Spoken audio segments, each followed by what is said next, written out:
"Look at that thief! Everyone! Look!" The man shouted across the lot, and in 3 heartbeats a crowd pressed in around my car, phones out like torches waiting for a spectacle.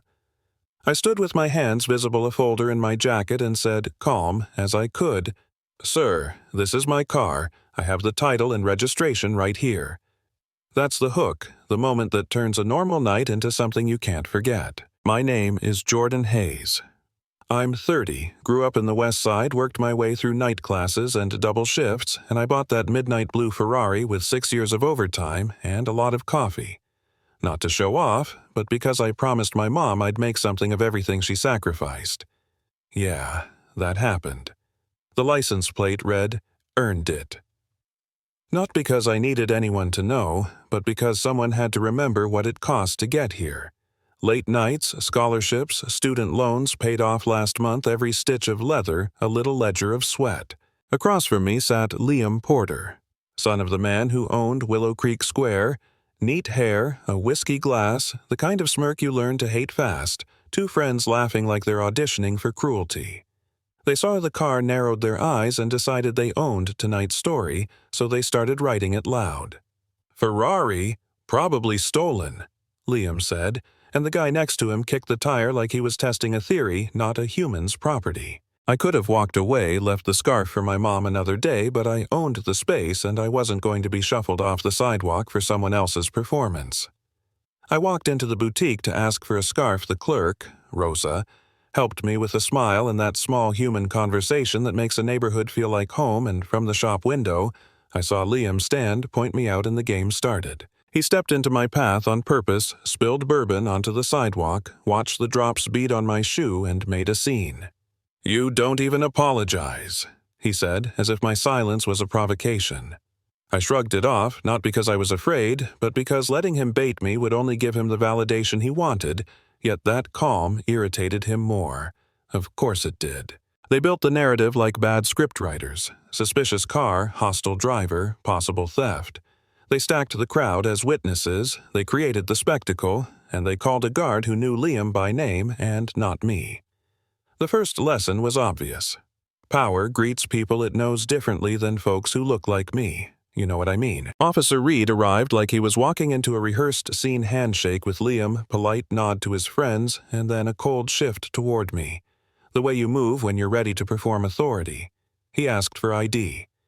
I handed it over. I passed every field test they threw at me, but that didn't stop the whispers about nervous, about attitude.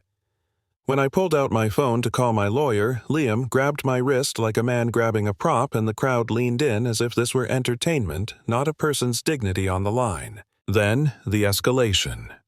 The little things that become the horror show.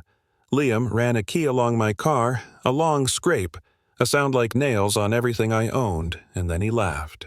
"Oops," he said, and no one moved. Phones caught the noise, the angle, the smile, but no one stopped him. He leaned into the opened window, poured bourbon inside to make a point, flicked a lighter like a man testing a gun that won't fire, and then he dropped it. Flame took leather faster than anyone expected, orange and ugly and immediate. And in 90 seconds, the thing I'd been saving for since law school was a roaring hot wreck. People shouted, but cameras didn't put out fires, they uploaded them. Rosa kept recording hands shaking, tears on her cheeks, and a few walked away like they'd seen a movie, leaving the man who'd just started a fire to finish his scene. When I called my dad, I didn't think it would change the physics of the moment. I thought it would be another voice in a record, another chain in the paper trail. I said, "Dad, it's happening." And his voice on the other end was flat, measured, immediate. The kind of voice that gets things moving, and it did. Within minutes, what looked like a local row turned into federal presence.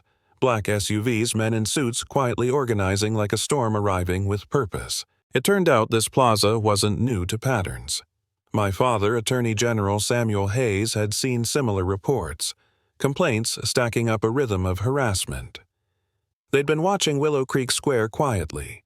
Cameras in an unmarked van had been rolling for weeks. The tape caught everything. The key scraped the lighter with initials on it, the audio of threats, and the theater Liam thought he'd staged collapsed into evidence. That shift was the pivot. The middle of the story, where everything changes. Liam's face went from triumph to pale. His friends tried to run, they couldn't. Officer Reed, who had treated me like a dangerous suspect, took the phone and his face changed when my dad spoke. The handshake warmth leached away. Federal agents moved like they knew exactly where crimes began and ended. Arrests came faster than anyone walking in the door could explain. And then the strange messy part, the aftermath. Viral videos, 15 million views. Headlines with my name, headlines about power being held accountable, but also stories from people who'd been fighting this same battle for years without anyone to pick up the phone for them. Those voices poured in. Neighbors with housing denials, small business owners pushed out people who'd been stopped for nothing. And with each new testimony, you saw how systemic the pattern was, how many invisible hands propped it up. In court, the choice felt enormous. We could demand the maximum punishment, make an example out of men who willfully humiliated and destroyed. That fever was loud, and part of me understood it. Retribution has a visceral appeal, and so do headlines where bad people pay, but I had another view of justice I couldn't ignore. Mercy without consequence is hollow, but punishment without a path to change can be just revenge and doesn't fix the systems that made the harm possible. So I made a decision that surprised a lot of people. I asked for accountability that forced restoration. Community service at civil rights groups. Mandatory bias training. Public talks in schools about what happened and why it's wrong. And a clause that they couldn't work in property management or security where they'd be back in the same position to harm. They got a sentence that would keep them under supervision, require meaningful work, and address the patterns they'd perpetuated. That didn't mean no consequences. There were fines, jail time, a fall from privilege that was crushing to watch. But it was also a work plan to try and rebuild a sense of responsibility. The judge accepted it, and as they led Liam away, he yelled, "Do you know who my father is?" And I said, quiet and flat, "You didn't have to know who my father is to treat me like a human being." And the courtroom felt that line like an impact. After that night, Willow Creek Square changed. Investors pulled out tenants, left the owners faced subpoenas, and a new ownership group with community leaders stepped in and renamed it Unity Row, promising training oversight, inclusive leases. Real governance, symbolic. Yes, but when structures change, daily lives change too. Rosa got a fund that paid her months of bills.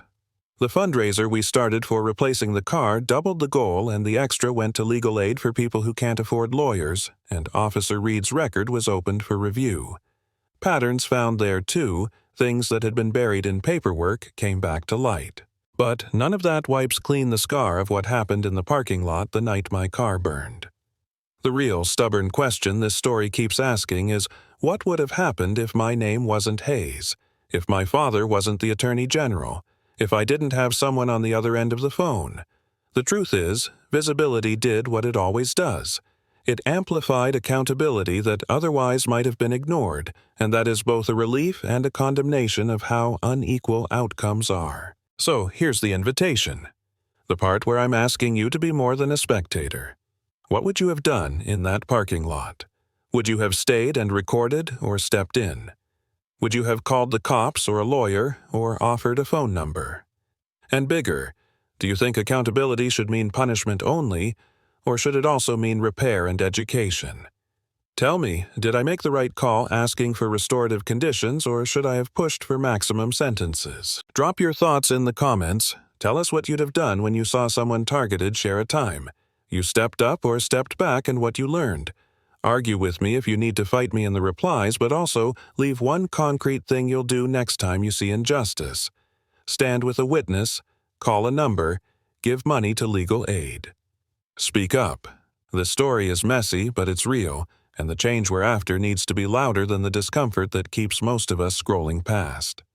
So tell me, which side are you on, and what will you do next time the lot lights up?